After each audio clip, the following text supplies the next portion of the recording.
Hello friends, welcome to our YouTube channel learn with NH. जैसा कि मैंने आपको बोला था दोस्तों, सेट एग्ज़ाम के अंदर जो भी सवाल आपके पूछे गए हैं उनको सब्जेक्ट वाइज हम डिस्कस करेंगे। तो आज के इस वीडियो में दोस्तों हम राजस्थान और इंडिया की पॉलिटी से जो भी सवाल आपके एग्ज़ाम में पूछे गए थे उन सभी सवालों को आज हम एक साथ डिस्कस करेंगे।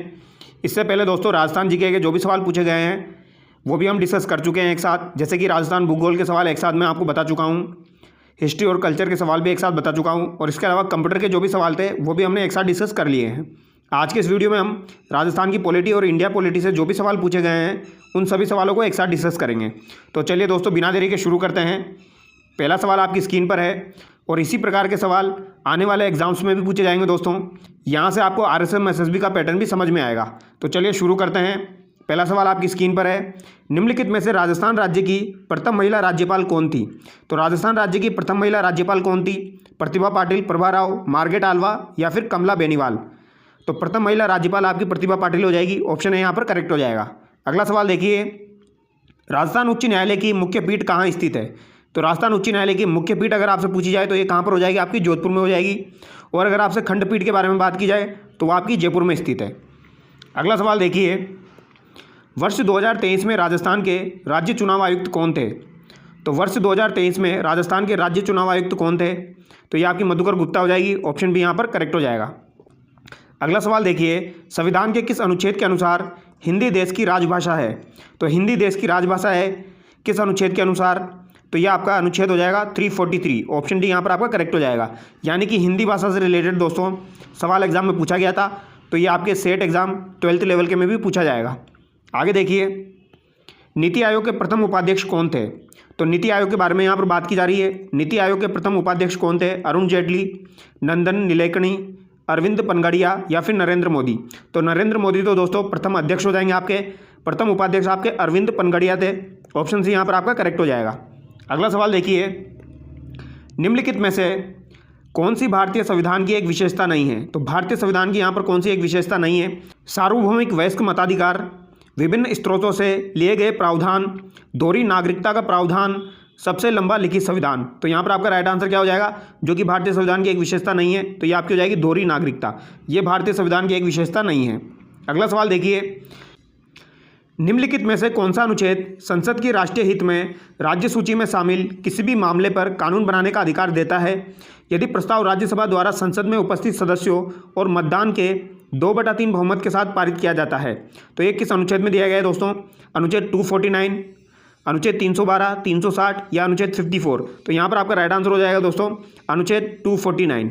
ऑप्शन है यहाँ पर आपका करेक्ट हो जाएगा। अगला सवाल देखिए, राजस्थान के प्रथम लोकायुक्त कौन थे? तो राजस्थान के प्रथम लोकायुक्त कौन हो जाएंगे? तो ये आपके ID दुआ हो जाएंगे दोस्तों। राजस्थान के अंदर लोकायुक्त पद का सृजन 1973 में किया गया था, ये आपको ध्यान रखना है। और सर्वप्रथम लोकायुक्त पद का सृजन जो है ये महाराष्ट्र में 1971 में किया गया था। अगला सवाल देखिए, राजस्थान मानवाधिकार आयोग के अध्यक्ष और सदस्यों का कार्यकाल कितना होता है? तो मानवाधिकार आयोग के अध्यक्ष और सदस्यों का कार्यकाल कितना होता है? तो ये आपका 370 होता है दोस्तों। 3 वर्ष या 70 वर्ष की आयु, जो भी पहले हो जाए। ऑप्शन है यहाँ पर आपका करेक्ट हो जाएगा। अगला सवाल देखिए, निम्नलिखित में से भारतीय संविधान का कौन सा प्रावधान मंत्रिपरिषद की नियुक्ति और पदच्युत से संबंध रखता है? तो मंत्रिपरिषद की नियुक्ति और पदच्युत से संबंध रखता है, तो ये आपका अनुच्छेद 75 हो जाएगा। ऑप्शन डी यहाँ पर आपका करेक्ट हो जाएगा। अगला सवाल देखिए, भारत के योजना आयोग का गठन को हुआ था? तो भारत के योजना आयोग का गठन कब हुआ था दोस्तों? तो योजना आयोग के बारे में यहाँ पर बात की जा रही है दोस्तों। ये कब हुआ था? ये आपका 15 मार्च 1950 को हुआ था। ऑप्शन है यहाँ पर आपका करेक्ट हो जाएगा। और अगर आपसे नीति आयोग के बारे में बात की जाए दोस्तों, तो नीति आयोग का गठन 1 जनवरी 2015 को किया गया था। और प्रथम अध्यक्ष इसके कौन हो जाएंगे? नरेंद्र मोदी हो जाएंगे। अगला सवाल देखिए, नीचे दिए गए विकल्पों में से सही कथन चुने। यहाँ पर 4 कथन है, इनमें से सही कथन आपको चुनना है। ब्रिटिश संसद ने 5 जुलाई 1947 को भारतीय स्वतंत्रता अधिनियम पारित किया। यह अधिनियम माउंटबेटन की योजना पर आधारित था। अधिनियम ने 10 अगस्त 1947 को रॉयल स्वीकृति प्राप्त की। अधिनियम 15 अगस्त 1947 को लागू कर दिया गया। तो यहाँ पर दोस्तों आपका A, B, D सही है। ऑप्शन सी जो है यहाँ पर गलत है। तो ये सवाल भी आपका पूछा गया था, यहाँ पर कथन दिए गए थे और उनमें से हमको चूज करना था। अगला सवाल देखिए, नेताजी सुभाष चंद्र बोस ने सिंगापुर में स्वतंत्र भारत की अस्थायी सरकार की स्थापना की घोषणा किस तारीख को की थी? तो सुभाष चंद्र बोस के द्वारा सिंगापुर में स्वतंत्र भारत की अस्थायी सरकार की स्थापना की घोषणा कब की गई थी दोस्तों? तो ये आपकी 21 अक्टूबर 1943 को की गई थी। ऑप्शन है यहाँ पर आपका करेक्ट हो जाएगा। अगला सवाल देखिए, वस्तु एवं सेवा कर जीएसटी परिषद एक संवैधानिक निकाय है जिसकी स्थापना निम्नलिखित में से किस अनुच्छेद के अंतर्गत की गई है? तो जीएसटी परिषद एक संवैधानिक निकाय है, इसकी स्थापना किस अनुच्छेद के अंतर्गत की गई है? तो 279A के अंतर्गत की गई है दोस्तों, ये आपको ध्यान रखना है, 279A के अंतर्गत। अगला सवाल देखिए, निम्नलिखित में से कौन से पद का भारतीय संविधान में उल्लेख नहीं किया गया है? तो भारतीय संविधान में किस पद का उल्लेख नहीं किया गया है? प्रधानमंत्री का किया गया है, मुख्यमंत्री का भी किया गया है दोस्तों, लोकसभा अध्यक्ष का भी किया गया है। यहाँ पर उप मुख्यमंत्री का उल्लेख नहीं है। ऑप्शन सी यहाँ पर आपका करेक्ट हो जाएगा। अगला सवाल देखिए, निम्नलिखित में से प्राय कौन राज्य विश्वविद्यालयों के कुलाधिपति के रूप में कार्य करता है? तो राज्य विश्वविद्यालयों के कुलाधिपति के रूप में कौन कार्य करता है? तो ये आपका राज्यपाल कार्य करता है। ऑप्शन डी यहाँ पर आपका करेक्ट हो जाएगा, क्योंकि यहाँ पर राज्य के बारे में बात की जा रही है।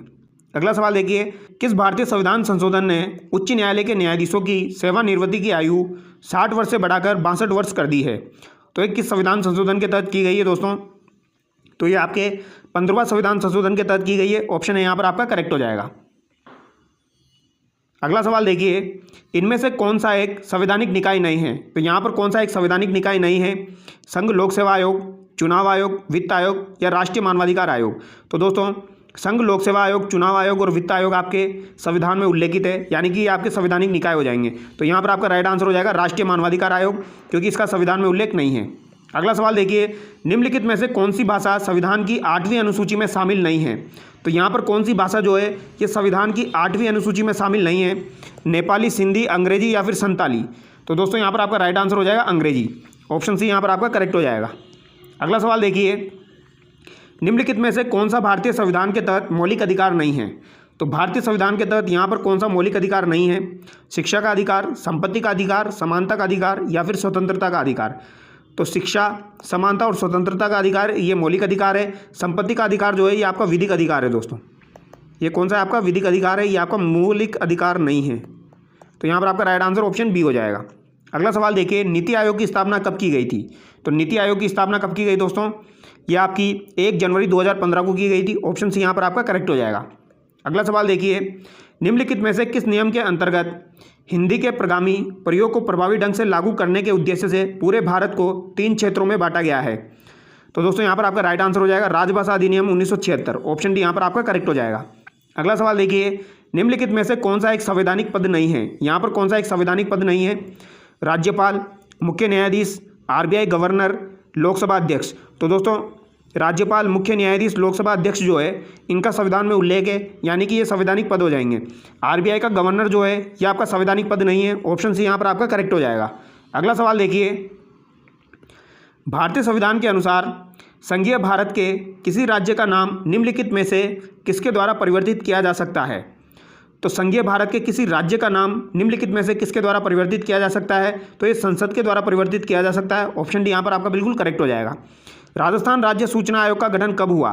तो राजस्थान राज्य सूचना आयोग का गठन आपका कब हुआ था? 18 अप्रैल 2006 को हुआ था। ऑप्शन बी यहाँ पर आपका करेक्ट हो जाएगा।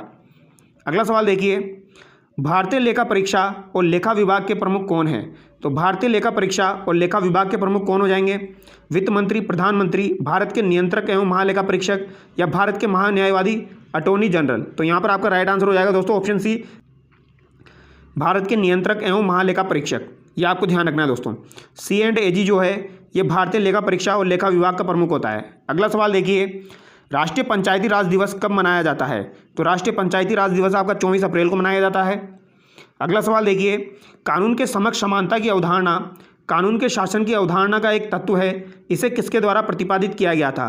तो इसे किसके द्वारा प्रतिपादित किया गया था? कानून के समक्ष समानता की अवधारणा, इसको किसके द्वारा प्रतिपादित किया गया था? A.V. डाइसी के द्वारा। ऑप्शन बी यहाँ पर आपका करेक्ट हो जाएगा।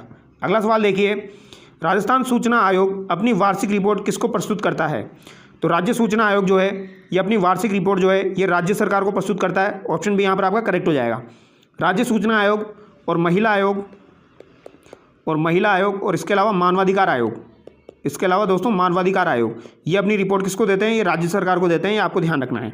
अगला सवाल देखिए, भारत में परिसीमन आयोग के बारे में निम्नलिखित सूचनाओं पर विचार करते हुए सही विकल्प का चयन करें। परिसीमन आयोग कानून 1952, 1962, 1971 और 2002 में सीमा निर्धारित करने या क्षेत्रीय विधानसभा की परिसीमा निर्धारित करने के लिए किया गया था। दूसरा कथन है, इसके आदेशों को न्यायालय में चुनौती नहीं दी जा सकती है। तो दोस्तों यहाँ पर आपका पहला कथन तो असत्य है, लेकिन दूसरा कथन सत्य है, क्योंकि इसके आदेशों को न्यायालय में चुनौती नहीं दी जा सकती है। तो पहला कथन यहाँ पर आपका गलत हो जाएगा, दूसरा कथन यहाँ पर आपका सही हो जाएगा। अगला सवाल देखिए, निम्नलिखित में से राजस्थान के लोकायुक्त के न्यायाधिकार क्षेत्र में नहीं आते हैं। तो लोकायुक्त के न्यायाधिकार क्षेत्र में कौन नहीं आता है? राजस्थान राज्य के कानून द्वारा स्थापित सेवाओं के सदस्य, जिला प्रमुख, मंत्री या फिर मुख्यमंत्री। तो दोस्तों यहाँ पर मुख्यमंत्री लोकायुक्त के न्यायाधिकार क्षेत्र में नहीं आते हैं, ये आपको ध्यान रखना है। ऑप्शन डी करेक्ट हो जाएगा। अगला सवाल देखिए, पुंची आयोग 2010 निम्नलिखित में से किससे संबंधित है? तो पुंची आयोग जो है दोस्तों, ये आपका किससे संबंधित है? शिक्षा में सुधार, कर सुधार, केंद्र राज्य संबंध या मृत्युदंड उन्मूलन। तो एक केंद्र राज्य संबंध से संबंधित है, ये आपको ध्यान रखना है। पुंची आयोग का संबंध किससे हो जाएगा? केंद्र और राज्य के मध्य के संबंध से हो जाएगा, ये आपको ध्यान रखना है। यानी राज्य में राज्यपाल के बारे में इसके द्वारा कुछ कथन कहे गए थे। अगला सवाल देखिए, संविधान के किस अनुच्छेद से हिंदी भाषा के विकास एवं प्रचार प्रसार के लिए आवश्यक निर्देश प्राप्त होता है? तो हिंदी भाषा के विकास एवं प्रचार प्रसार के लिए आवश्यक निर्देश किस अनुच्छेद में प्राप्त होता है? तो ये आपके अनुच्छेद दोस्तों 351 में प्राप्त होता है। ऑप्शन सी यहाँ पर आपका करेक्ट हो जाएगा। अनुच्छेद 343 से लेकर 351 तक दोस्तों हिंदी भाषा के बारे में उल्लेख दिया गया है।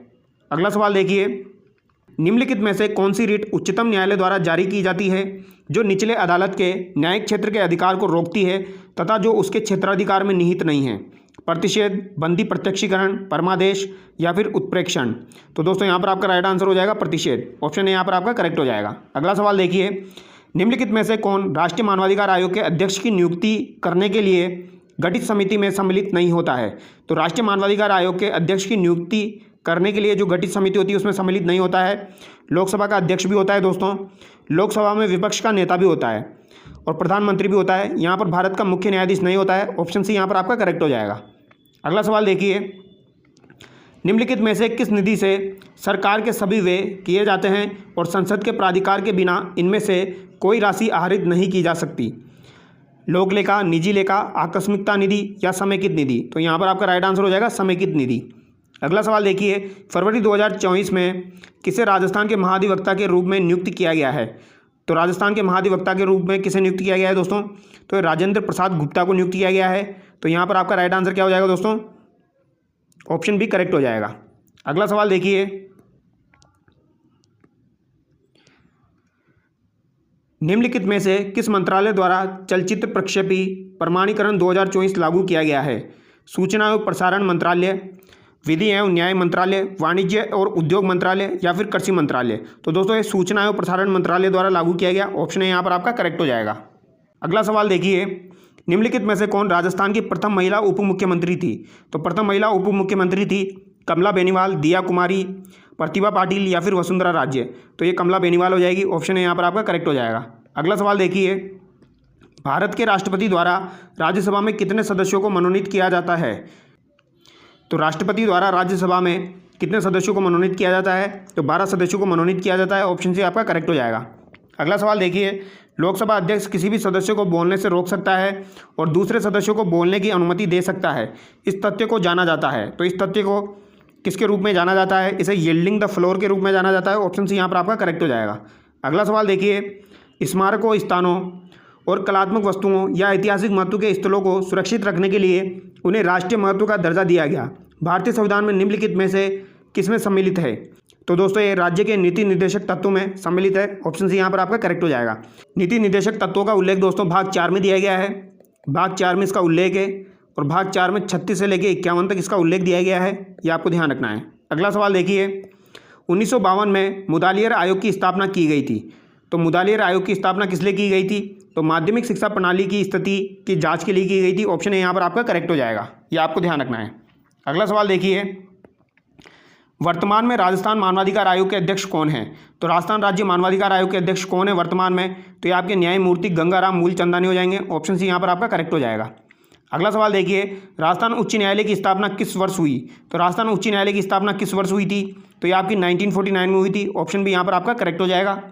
अगला सवाल देखिए, न्यायपालिका द्वारा नागरिकों के अधिकार के संरक्षण में निश्चयात्मक भूमिका और विधायी एवं कार्यपालिका के क्षेत्राधिकार में हस्तक्षेप के द्वारा समाज में न्याय के संवर्धन को क्या कहा जाता है? तो इसे क्या कहा जाता है दोस्तों? इसे न्यायिक सक्रियतावाद कहा जाता है। ऑप्शन डी यहाँ पर आपका करेक्ट हो जाएगा। अगला सवाल देखिए दोस्तों, शहरी स्थानीय निकायों में महिलाओं हेतु सीटों के आरक्षण का प्रावधान निम्नलिखित में से किस संविधान संशोधन अधिनियम द्वारा किया गया था? तो ये आपके 74वें संविधान संशोधन के द्वारा किया गया है। ऑप्शन डी यहाँ पर आपका करेक्ट हो जाएगा। अगला सवाल देखिए, निम्नलिखित में से किसने भारतीय संविधान सभा में उद्देश्य संकल्प प्रस्तुत किया? यानी उद्देश्य प्रस्ताव किसके द्वारा प्रस्तुत किया गया था? प्रस्तावना के बारे में बात की जा रही है, तो ये जवाहरलाल नेहरू द्वारा प्रस्तुत किया गया था। अगला सवाल देखिए, जब राज्यों में संवैधानिक तंत्र की विफलता के कारण आपातकाल घोषित किया जाता है तो यह किस अनुच्छेद से होता है? तो आपातकाल घोषित किया जाता है संवैधानिक तंत्र की विफलता के कारण, तो यह अनुच्छेद 356 के तहत होता है दोस्तों। ऑप्शन सी यहाँ पर आपका करेक्ट हो जाएगा। अगला सवाल देखिए, निम्नलिखित में से कौन अंतर्राज्य परिषद और नीति आयोग की शासकीय परिषद दोनों का सदस्य होता है? तो अंतर्राज्य परिषद और नीति आयोग की शासकीय परिषद दोनों का सदस्य होता है, ये आपका कौन हो जाएगा दोस्तों? तो ये आपका दोस्तों राज्यों का मुख्यमंत्री हो जाएगा। ऑप्शन यहाँ पर आपका करेक्ट हो जाएगा। अगला सवाल देखिए, भारतीय संविधान में राजभाषा शब्द का प्रयोग किस अर्थ में किया गया है? तो राजभाषा शब्द का प्रयोग सरकारी कामकाज के लिए प्रयुक्त भाषा के रूप में किया गया है। ऑप्शन बी यहाँ पर आपका करेक्ट हो जाएगा। अगला सवाल देखिए, भारतीय संघ के मंत्रिमंडल के सदस्य सामूहिक रूप से किसके प्रति उत्तरदायी होते हैं? तो भारतीय संघ के मंत्रिमंडल के सदस्य सामूहिक रूप से किसके प्रति उत्तरदायी होते हैं? प्रधानमंत्री, राज्यसभा, लोकसभा या फिर राष्ट्रपति? तो ये किसके प्रति उत्तरदायी होते हैं दोस्तों? तो ये लोकसभा के प्रति उत्तरदायी होते हैं। ऑप्शन सी यहाँ पर आपका करेक्ट हो जाएगा। अगला सवाल देखिए, भारत में वित्तीय प्रणाली पर बनी समिति के अध्यक्ष कौन थे जिन्होंने परिसंपत्ति के पुनर्निर्माण कोष की स्थापना की सिफारिश की थी? तो ये कौन हो जाएंगे आपके? ये श्री एम नरसिम्हा राव हो जाएंगे। ऑप्शन सी यहाँ पर आपका करेक्ट हो जाएगा। अगला सवाल देखिए, निम्नलिखित में से किस संविधान संशोधन ने भारत में पंचायती राज संस्थाओं को संवैधानिक दर्जा और सुरक्षा प्रदान की? तो पंचायती राज संस्थाओं को दोस्तों 73वां संविधान संशोधन के तहत संवैधानिक दर्जा प्रदान किया गया था। अगला सवाल देखिए, 73वें संविधान संशोधन 1992 से संविधान में कौन सी अनुसूची जोड़ी गई? तो संविधान में कौन सी अनुसूची जोड़ी गई थी? तो ये 11वीं अनुसूची जोड़ी गई थी। ऑप्शन डी यहाँ पर आपका करेक्ट हो जाएगा। अगला सवाल देखिए, नीति आयोग के गठन के बाद से अब तक जुलाई 2024 कितने व्यक्ति इसके अध्यक्ष पद पर आसीन हुए हैं? तो नीति आयोग का गठन कब हुआ था दोस्तों? तो ये आपका 1 जनवरी 2015 को हुआ है और तब से इसके एक ही अध्यक्ष हैं। कौन हो जाएंगे? नरेंद्र मोदी हो जाएंगे। ऑप्शन यहाँ पर आपका करेक्ट हो जाएगा। नीति आयोग के प्रथम अध्यक्ष कौन थे? तो ये आपके नरेंद्र मोदी हो जाएंगे। ऑप्शन सी हो जाएगा। और प्रथम उपाध्यक्ष आपके कौन हो जाएंगे? तो ये अरविंद पनगड़िया हो जाएंगे। और दोस्तों एक सवाल आप लोगों के लिए, अभी वर्तमान में नीति आयोग के उपाध्यक्ष कौन है, ये आप लोग मुझे कमेंट करके बताएंगे। ठीक है, ये सवाल आप लोगों के लिए, अभी वर्तमान में नीति आयोग के उपाध्यक्ष कौन है, इसका आंसर आप कमेंट करके बताएंगे। तो चलिए दोस्तों, नेक्स्ट वीडियो में मिलते हैं। आई होप आपको वीडियो अच्छा लगा होगा। अगर आपको वीडियो अच्छा लगा है तो चैनल को सब्सक्राइब करें। Thank you so much.